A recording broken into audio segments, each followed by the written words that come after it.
कर्नाटकात पूर्ण बहुमत मिळाल्यामुळे काँग्रेसमध्ये आनंदाचं वातावरण असतानाच शरद पवारांनी त्यावर विरजण टाकलंय.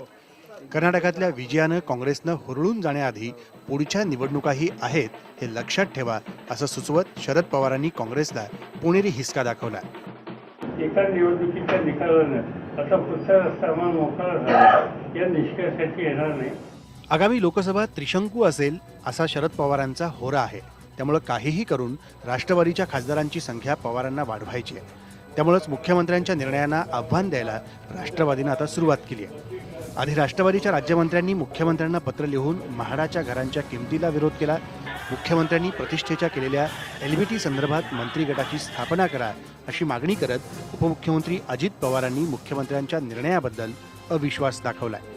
मंत्री गटाची काही सिनियर मंत्री त्यांची एक मंत्री गटाची स्थापना करावी आणि त्याच्यातनं पण चर्चा होईल म्हणून समन्वय समितीची बैठक तातडीनं बोलावण्याची मागणी राष्ट्रवादीनं केली आहे. आमची मागणी आहे की समन्वय समिती निर्माण केली पाहिजे. जी झालेली आहे त्या अंतर्गत तात्काळ बैठक लावून हे सगळे प्रश्न सोडवले पाहिजे. बुधवारी झालेल्या मंत्रिमंडळाच्या बैठकीत मुख्यमंत्र्यांनी संपकरी प्राध्यापकांची थकबाकी आकस्मिकता निधीतून देण्याचा प्रस्ताव फेटाळून शरद पवारांच्या मध्यस्थीलाच छेद दिला.